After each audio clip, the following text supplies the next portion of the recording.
Hi, good evening, everyone. Welcome to SANS at Mike. My name is Ron Hamann. I'm a SANS instructor, and I'm here to talk to you about how to prepare for one of the GIAC exams if you've taken like a SANS class. We'll talk about how you can prepare properly for a GIAC exam. Now, to kind of set the stage on this, I am not coming here to talk to you as an instructor. I am talking just as myself. The opinions of Ron Hamann do not reflect those of GIAC, SANS, my employer, my girlfriend, or my cat, especially my cat. She doesn't like anything that I say. So before I step into this, a little bit about me. I'm not a SANS faculty member tonight. I am talking to you just as another student like you. I've taken about 10 of these exams, about to take another one next month. I'm taking the SEC660 exam. I've got 10 GIAC certifications. I've taken 12 or 13 SANS classes. I'm retired Air Force. I'm a former consultant. I'm a SOC analyst now, blah, blah, blah. You don't want to hear about that. You want to hear about these exams. What do these exams look like? So tonight, when I'm speaking to you, I'm going to refer you to the GIAC portal. I'm going to point to some official SANS websites and documentation. I am not speaking on behalf of SANS. I can't do that. I'm not speaking on behalf of GIAC. I'm speaking student to student, just another guy who's taking these exams, and I want to give you the best leg up that I can. And I'm also going to point you to a few other people who have done some talks and blog posts on how to prepare for a GIAC exam. So first question is, are you planning to take the exam? My recommendation, obviously, of course, is yes. If you invest the time and the money in taking a SANS class, you should challenge the exam. GIAC stands for the Global Information Assurance Certification, and the goal is to validate the skills of information security professionals, to show that you actually have the skills that go along with the education, that go along with the training, that go along with the types of tasks that are required in our business, in our realm of information security. They're administered by SANS, but I'm told there's a nice wall between SANS and the GIAC exam developers. As an instructor, I can't write questions for the exam. I can't do exam reviews. I'm not allowed to do that because they don't want to poison the process by having instructors teach to the exam. So that's not what I'm going to be doing tonight. I'm going to be talking to you about test taking skills and a little bit about how the GIAC process works both before and after the exam. The GIAC exams are generally, except for some of the management classes, they're going to be technical in nature, especially now that we've started adding some practical questions to the regular exams. And I'm going to talk a little bit about those practical questions later on in the talk. You can get information that you need about any GIAC exam just by going to www.giac.org and looking up that particular exam, and you can get specific info about that exam. So, like, how long is the exam? Every exam's length is different. Some exams are 6 hours long and 180 questions. Some exams are 5 hours long and like 115, 120 questions. Some exams are 3 hours long and they're like 75 questions.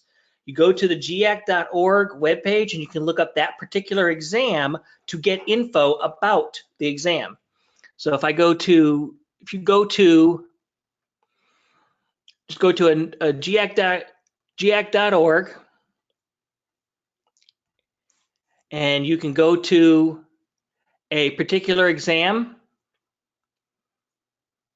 So let's go for the course that I mainly teach, Security 504. It's in the pen testing curriculum. And go to the Certified Incident Handler is the exam that goes with Security 504. And if you were to be taking this exam in the future, you can go to this page and you can get information about the exam. Certification objectives for the exam. You do not actually have to take a SANS class to challenge the exam. The certification objectives are open and available for anyone to look at. You'll see the minimum passing score is 73%. The number of questions, the amount of time, it's 4 hours long. It's 100 to 150 questions. This is because it varies with the new practical questions that we've added. The length of the exam is not fixed for every person that takes it. So it varies from time to time. That's why there's a range there. So you can see the certification objectives. You can get information about the passing scores. All those questions, you can go to the exam itself. go to the GIAC page and look up for each particular exam. Another question that's often asked about GIAC exams from people who've never taken one before: what does open book mean? What am I allowed? So basically it means any paper reference material. So you can bring your SANS books. If your exam included one of these cheat sheets that SANS provides, you can bring cheat sheets. You can bring ASCII charts. You can bring lists of acronyms. You can bring your own notes. Some people, they will print out the man pages for the commands used in the labs in that class, so they have man page references. Some people will bring a Windows administration book for some classes so they can look up items. If it is a printed paper item, you can bring it in. No digital. You can't bring in your iPad. You can't bring in your phone. You can't bring in a Kindle or anything like that. It's got to be a paper reference material. You will be given in the exam, you'll be given a scratch paper that you have to give back. It's going to be kind of a whiteboard type thing that you can use during the exam. Are there practice tests? Yes. When you purchase an exam challenge, you will get 2 practice tests. Those practice tests are, as much as possible, designed to mimic the exam testing experience. And I'll talk about how I take the practice tests and a little more about the practice tests in a few slides. The test is administered at a commercial testing facility. Right now, with everything that's going on with social distancing, there is some discussion of changes to that. I can't speak to that. It's not something that's in my bailiwick. So pay attention to notices on the GIAC webpage. When you purchase the exam, you will get an email from GIAC explaining when your exam due date is and when you are and what the process is for scheduling the exam. And now we have practical questions. What that means by practical question is you will have numerous multiple choice questions, and then at the end, and I don't know if this is fixed, but so far all of the exams that I have taken with practical questions, all the practical questions have been end loaded at the end of the exam.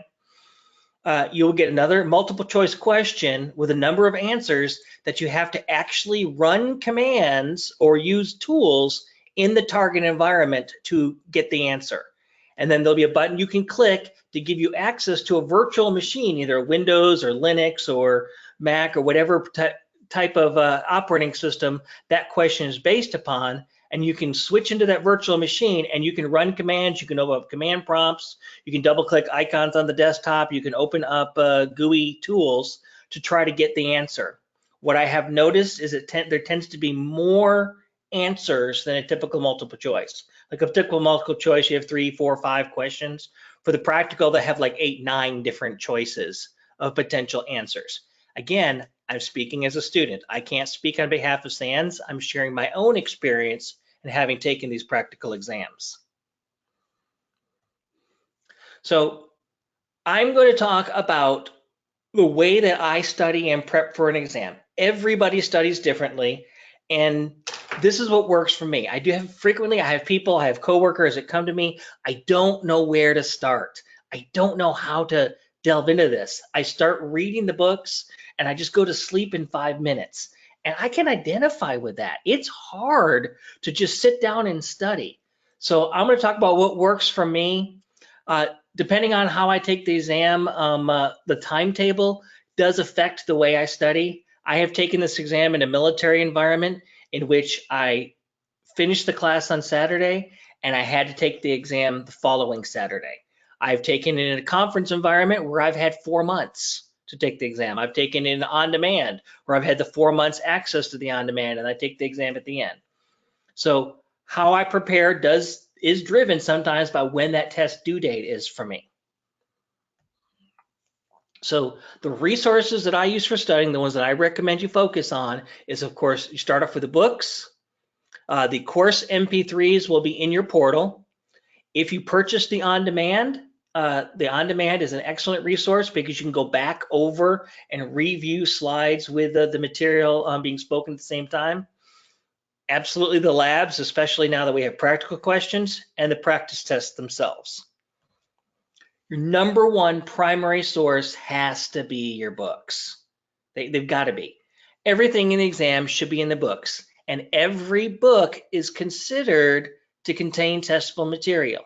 Again, I'm treading on thin ice here saying that because I can't speak for GIAC, but every book could have testable material, even the workbooks, even the appendices.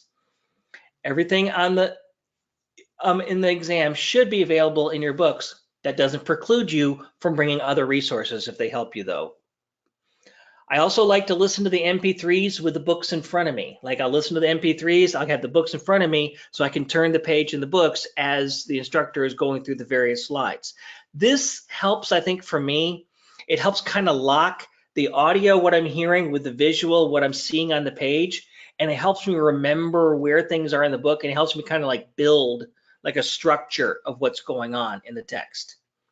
Now, if you're going to listen to these MP3s like on a phone or on a tablet or on a portable device, they are normal MP3 files. They're not tagged as anything other than just a normal MP3 or a song. And sometimes if you play them on a phone, when you go back to play it again, it will automatically start at the beginning of the MP3. Now, there's 4 MP3s for each day. So each MP3 is an hour to an hour and a half long. So one thing I found, especially at least on the iPhone, is if you go into like iTunes or some other MP3 tagging app, MP3 management app, and you convert them to an audiobook, you mark them as an audiobook, the iPhone will open them in the books, the iBooks or Books app instead of in the music player. So it will hold your place, it'll hold your location. Another thing I like to do with the MP3s, I've got USB thumb drive access in my car. I'll put the MP3s in my car and I'll listen to them when I'm heading to and from work. Like when I'm commuting to work, I'll listen to MP3s to prep and listen to things or to go over things. It's actually how my son got encouraged to go into this business. He was listening to SANS classes on MP3s in my car and then started asking me questions. OnDemand, if you have access to this, if you've purchased it, it's a wonderful resource. You can rewatch any section of the class that is causing you some kind of difficulty. You get the audio spoken as the slides are being changed. You'll also have some cutscene videos in between sections that the lead instructor will do. If the instructor does any drawing on like the whiteboard or any examples, those will also show up as part of the video. Most courses that have day 6 challenges or have any kind of target range, especially the pen testing courses, there will be a way to you to play against those targets even on demand. There'll be a VPN set up. If you just took a class in Cybercast, you're familiar with this whole VPN setup that we use. These same things available on demand. Be aware that if you purchase Cybercast and on demand, you have 2 sets of VPN keys. Make sure if you're going back to look at it in on-demand, you're using the on-demand VPN keys, not the Cybercast VPN keys. The on-demand access will typically last for 4 months. Extensions are possible, but they can be costly, as with the exams. If you do not take your exam within 4 months, or if you don't finish, you want to extend your on-demand, you have to pay for an extension on that. And again, some of this is fluid given what's going on. It's always best to email SANS, email GIAC if you have a question. For hands-on classes, I cannot stress enough, before you take the GIAC exam, redo every lab as many times as you need to be comfortable with the commands. Now, with these hands-on classes, the pen testing classes especially, that have hands-on questions, practical questions in the exam itself, you really want to be comfortable with the tools. You don't want to be stumbling over retyping commands over and over again because you can't remember the exact sequence of options on a command. Redoing the labs reinforces in your brain how these tools work. It gives you another learning touchstone. When you talk to teachers, when you talk to educational scientists, they talk about everybody learns differently. Some people learn by seeing an example. Some people learn by doing it themselves. Some people learn by reading. Some people learn by hearing. The labs are a great way to help reinforce what you're learning in all the other ways. I was an Air Force instructor for a while, and like the Air Force motto was show them, tell them, show them, let them try. And the labs are your chance to try, the let them try portion to cement the actual manifestation of how that tool works in your brain. I have heard so many concepts like spoken to me in a class, and it just kind of like goes over my head. And then when I actually do it in the lab, everything becomes more concrete. It makes more sense, and I'm much more confident in my ability to do those things when I get back to my normal job after I've done them in a lab. So practice test, you will receive 2 practice tests. You will get an email saying that your practice tests are available in your GIAC portal. You can switch to your GIAC portal and you can see the practice tests that you have available. If you go to your SANS portal and you click over here where it says practice tests,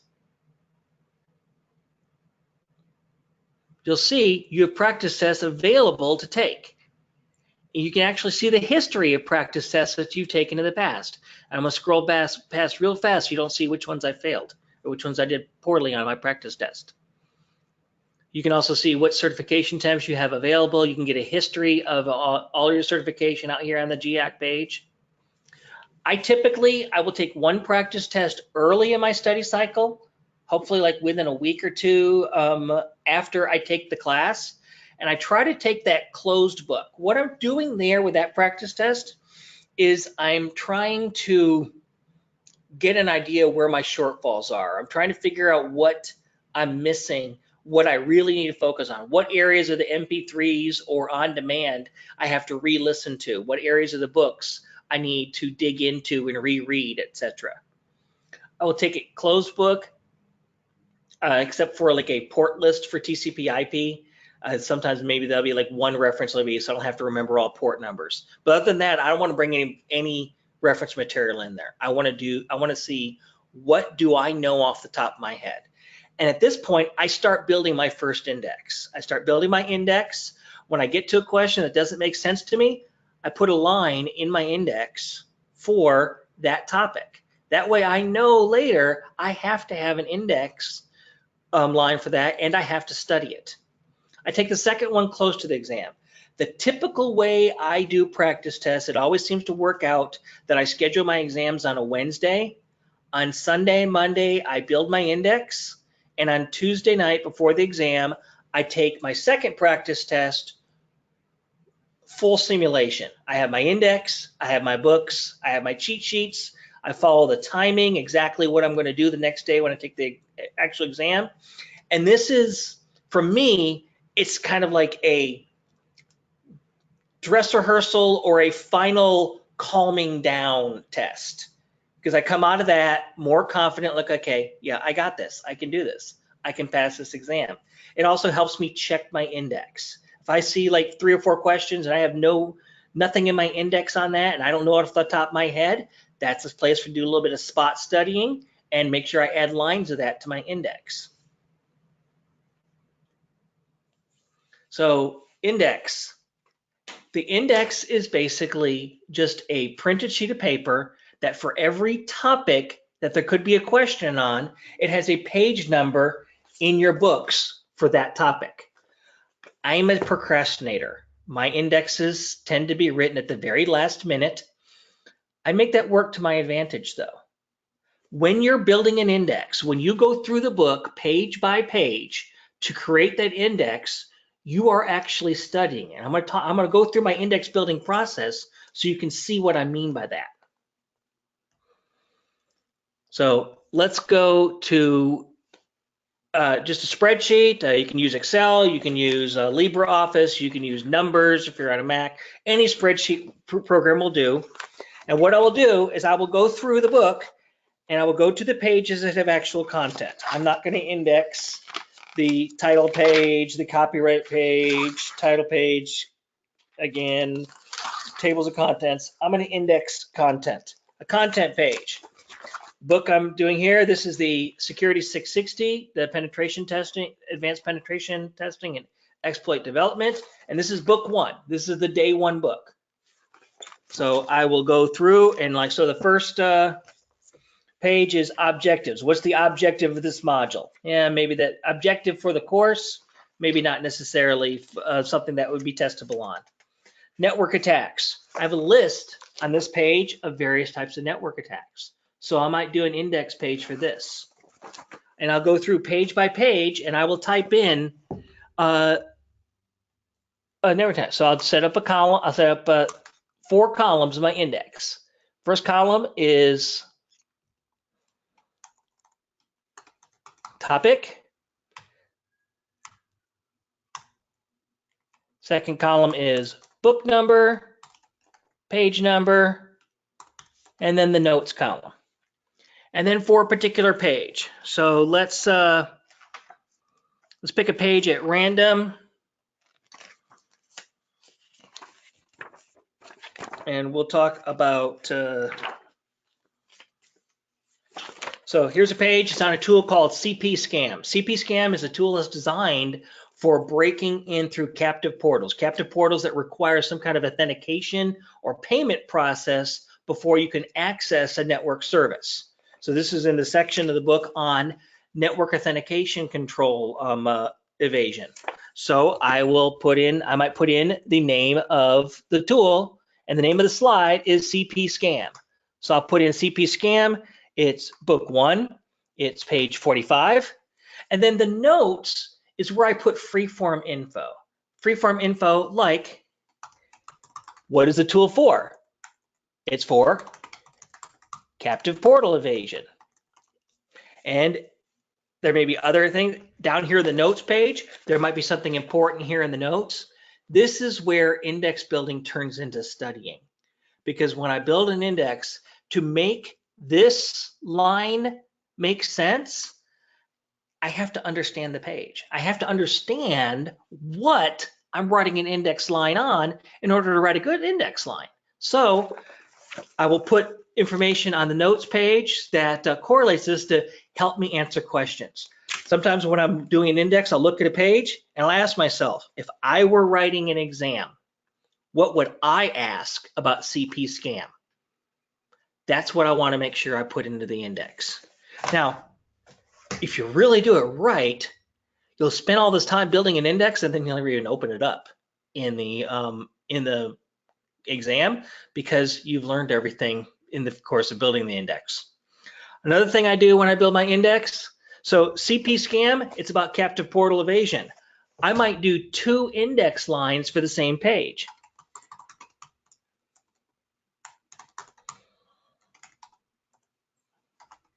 I might do a line for captive portal evasion, and then I'll do 45 there again. Now, the reason why I will do multiple lines, like if I have, especially if I have a tool, I will do both of them. I will do the tool on its own line with whatever topic, whatever capability it presents. And then I'll also do a line for the capability referencing back to that page for the tool.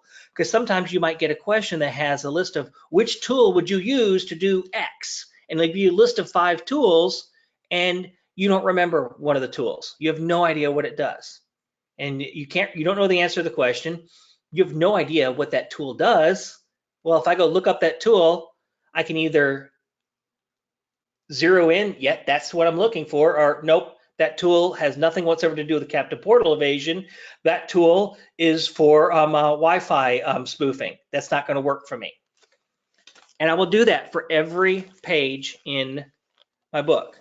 And typically what I'll do is the first night, I'll do the first 3 books. The second night, I'll do the next 3 books. And then when I get done, I end up with something that looks like this. This was my index when I took the GMON, the GIAC continuous monitoring certification associated with Security 511. And so we have a list of every page in every book and the topic ordered by page and book. And then I just go and I sort it by topic, book, page, and I have alphabetical by topic. Now, this topic column, how do you do it based upon the way you think? So like here, application whitelisting is a defensive tactic that you can take. So I've got application whitelisting, how to administer it, application whitelisting, how to build them, how to use it for detection. Some other people, what might work better for you is detection, comma, using application whitelisting, detection, comma, using signature detection, detection, comma, network intrusion detection. This is a place to tailor this index for you. This topic column is extremely important because you have to think, if I get a question on this, how am I going to look it up? Am I going to look it up by topic, comma, subtopic? Am I going to look it up by tactic, comma, tool? That's where it becomes a individual index. The question is asked very frequently, can I use somebody else's index? The question is asked at least several times a year. Someone will post on the GIAC advisory board, hey, I'm taking GMON in 3 weeks and I'm not ready, I don't have an index. Does anybody have an index for me? And then there's constantly people coming back saying, well, sharing indexes is cheating. It's actually not. I have spoken to Jeff Frisk, the head of GIAC, and he's personally told me that sharing indexes is not considered cheating. It is not recommended because when you create an index, it's not as good as writing your own. I have used shared indexes. I have used my own indexes that I've written. I have, when I was in a military class, we have combined and everybody takes a book and everyone builds an index off that books. Everyone combines them together. My index is better than your index because it's mine. For you, your index, I guarantee you, is better than the index that I built. Because the index that you build is built based upon the way you think and the way you're going to try to get the answer to a question when you're pressed for time, when you're stressed out. My index is better because it's mine. Your index is better because it's yours. That's all I'm going to say on sharing indexes. Just don't let anybody guilt you. On exam day, so preparing for the exam, my recommendation, very strong recommendation, go into the GIAC portal and schedule the exam well before you're ready to take the exam. Don't say, okay, I think I'm ready to take the exam next week. I'm at 3 months and 25 days. I'm going to take it next Wednesday, and then go in and schedule the exam. Because what's going to happen is you won't find a testing center within driving distance that has a slot open. Test the exam out schedule the exam at least a month out to make sure you can pick which testing center. Depending on the size of your city, you may have 2 or 3 different testing centers. If you've taken exams before, you may have a favorite testing center. Unfortunately, my favorite here where I live was closed, and so now I have to go to a different one. On test day, you can bring an armload of books. So how many resources can I bring? Basically an armload. So don't bring a shopping cart in. We want Pearson VUE to keep letting us test there. We don't want to make their life more difficult. So besides books, any cheat sheets. If we gave you a cheat sheet for the class, bring the cheat sheet. I definitely recommend going out to one of the many places on the internet where you can print out lists of TCP and UDP ports and what service they're associated with. Those can be helpful in a lot of classes, especially the pen testing classes and the 503, the GCIA, the instant intrusion detection class. An acronym list, if you're taking a management class, acronym list is extremely valuable because we have lots of acronyms that are reused, don't we? I mean, think about MAC. We've got 4 or 5 different meanings in this business for MAC, message authentication code,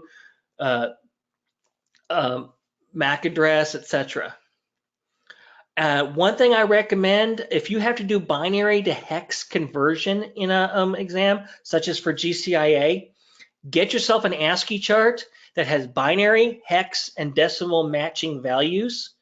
One, it will let you be able to convert binary to ASCII characters really easily if you're doing like an intrusion detection course or a forensics course where you got to look at memory dumps, etc. It's also really good to be able to convert 8-bit binary to hexadecimal or decimal really easily. I found that out when I took the GCIA exam. If you'd like an ASCII chart that works well for printing for doing that, I've made one. This is one that I use every day at work in the SOC. I made it out in Excel, and I've got a copy of it out there on my blog, jankyrobotsecurity.com, and you can download a copy of that ASCII chart so you can print it yourself. And I'll put the address in the window there when we get done. So other things about exam day. When you take the exam is you're going to go in, everything except your reference material and the pen and whiteboard card that they give you is going to get locked away. You can't take your watch in, you can't take your wallet in. You're going to go in with an ID card, your reference material, and your cheat sheet. I recommend treating exam day like a normal day. If you eat breakfast, eat breakfast. If you don't eat breakfast, maybe don't eat breakfast, but treat it like a normal day so that your rhythm is the way it's supposed to be.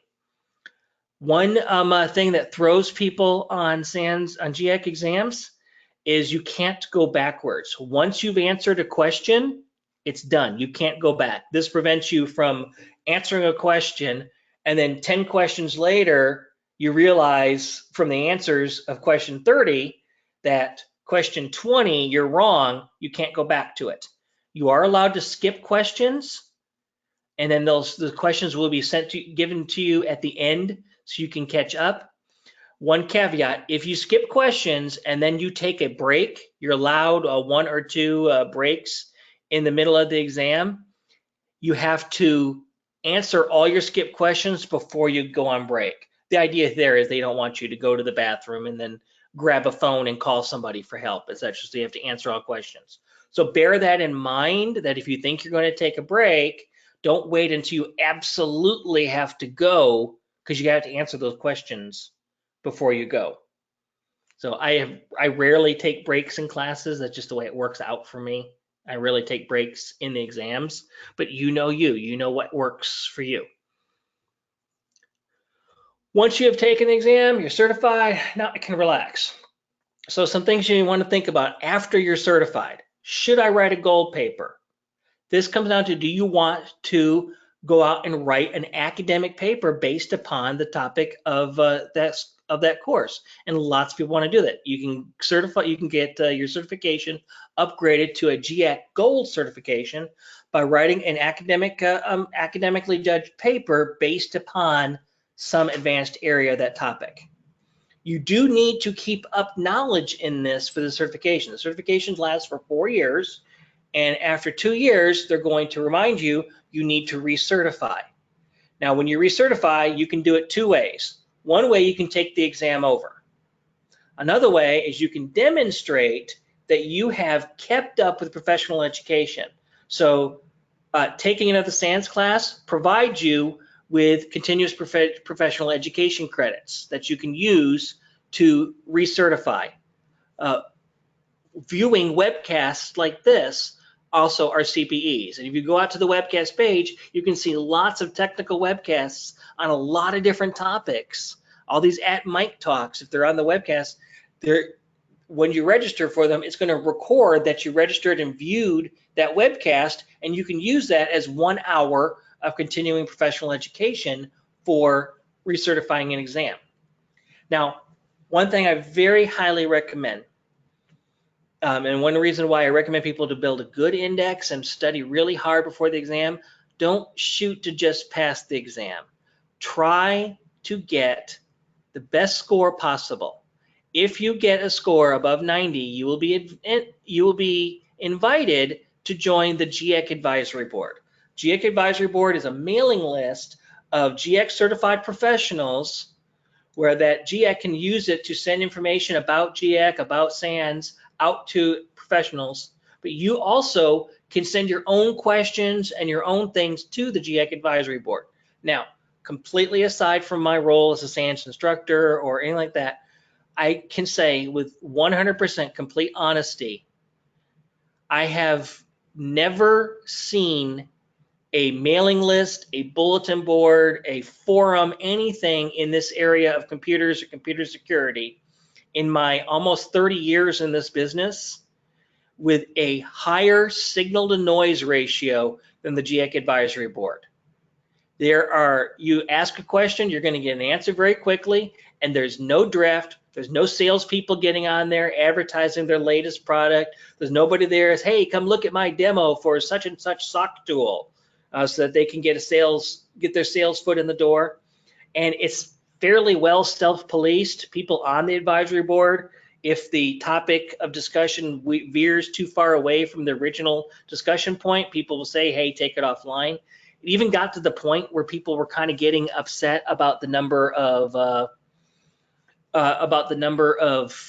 job offers or job ad discussions on the advisory board. So Johannes Ulrich set up a page at the Internet Storm Center. If you have a job opening, a slot that you're recruiting for in your organization, you can go to the Internet Storm Center. You can put in information about that job on that page, Internet Storm Center. It will automatically post to the mailing list, so everybody will get it.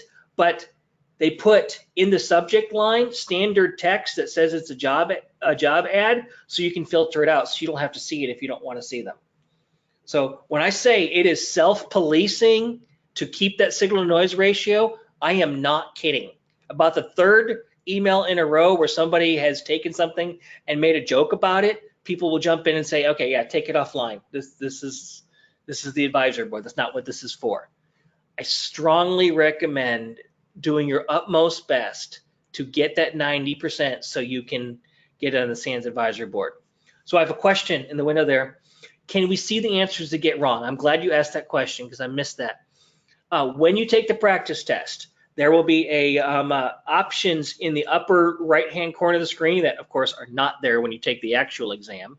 You can see the answers every single time for every single question. You can see the answers. You only the ones that you got wrong, or you can see no answers whatsoever. You can choose what you want, and you can change that in the middle of the practice test while you're taking the practice test.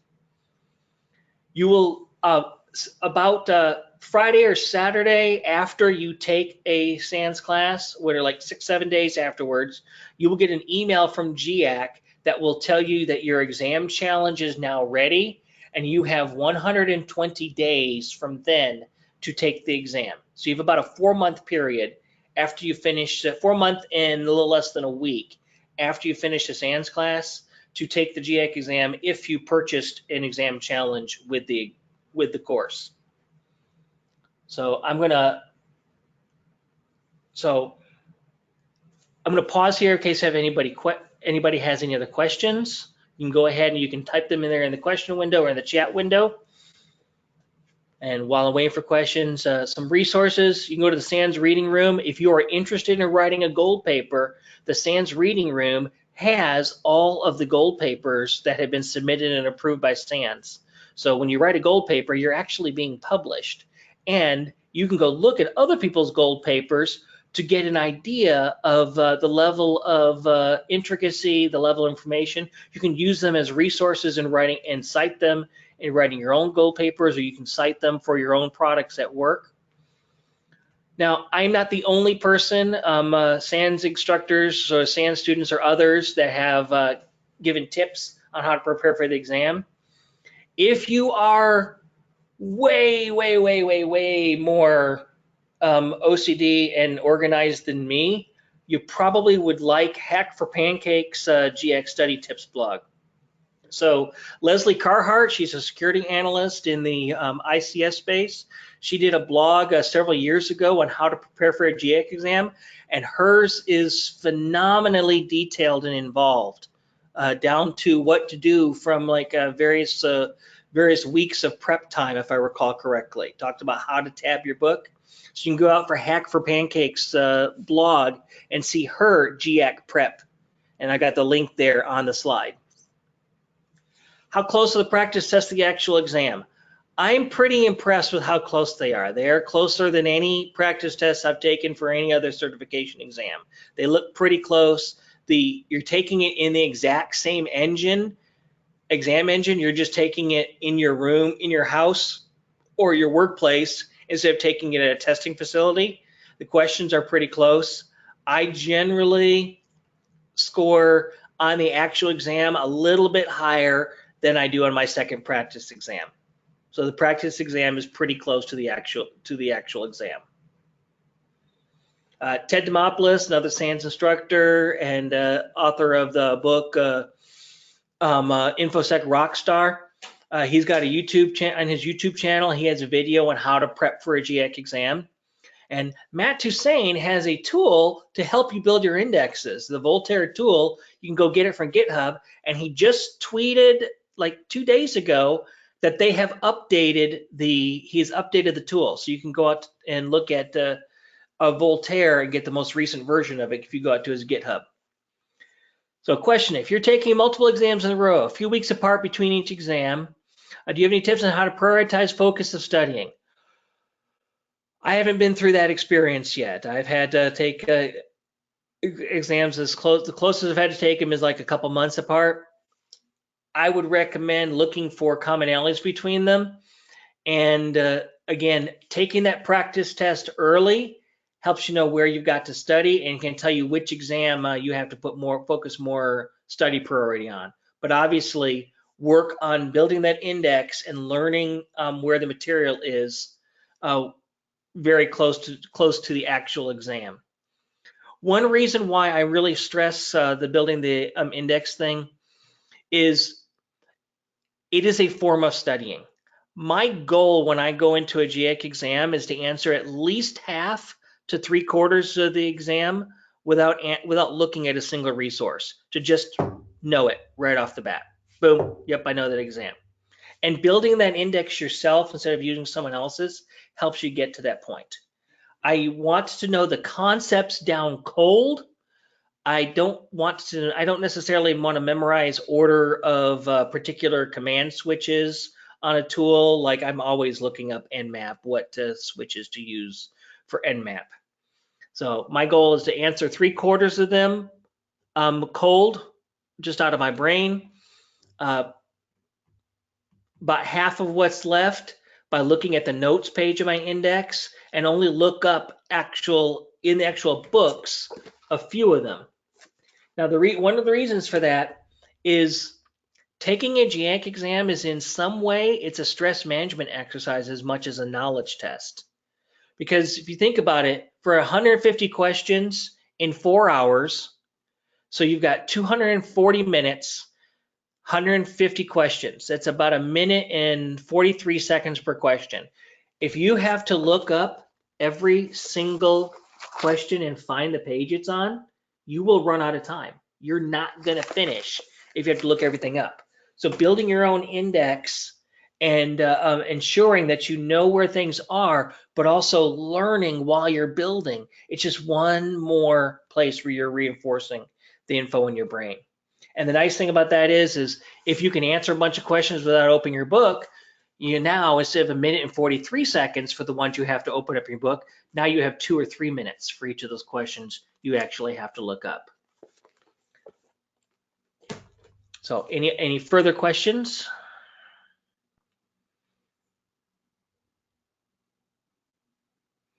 Just one person about the slides. So a copy of the slides and recording of this webcast will be located in the SANS registration page for viewing later today. Okay, so last demo, and I tell myself I'm not going to do this every time I give this talk, but it seems to work for people, so I'm probably going to be doing it, making a fool of myself every single time. From the very first SANS exam I ever took, I realized, because I can be a little scatterbrained, that if I've got to go through all of my books and try to find what book is what in the middle of the exam, I'm going to get confused. And when you get confused, you get flustered. You get flustered because you make a mistake. Then what happens next? What do? You make another mistake. You get more stressed out. You don't want to add a stress. So I take my books. Let's say I've got 6 books books 661 through 660.6. And I take book 1, I put book 2 on top of it to the left. I take book 3, put 3 on top of it. On the right-hand side, I put 4, 5, and 6 in proper order. If I need to look at book 5, I take book 4, I move it over. I take book 5, I move it in the center. If I then need to look at book 1, 5 goes back on the stack, 4 goes back on the stack, 3 goes back in the stack, 2 goes back in the stack, and then 1 goes in the center. And books get shuffled back and forth like a really weird impromptu Towers of Hanoi problem. So my books stay in order throughout the entire exam. I've been doing that from every single exam I ever took. And the reason why is because I don't want to be getting frustrated. I can't find the book I need. I don't know where it is. I don't know what's going on. So my son took his first GIAC exam a couple years ago, and he's taking the practice test. He's getting ready. And you know how your teenagers can be. You give him advice. And I told him about this, and he just stared at me. And then after a very, very long pause, he's like, Dad, that is the dumbest thing I have ever heard in my entire life. A week later, he took the exam and he came back to me and he said, I cannot believe how much that helped. So I feel foolish. I know I'm probably blushing when I give this a little demo thing, but it works for me. I'm going to pass that on to you, and it might help you. And if in any case, even if it doesn't help you, you got to laugh at a SANS instructor at the end of the talk. That's all I've got. I'll stay here and hang out. If anybody has any other questions, please go ahead and post them in there. Otherwise, have a good night. And thank you for joining me, and thank you for choosing to use SANS for your training needs.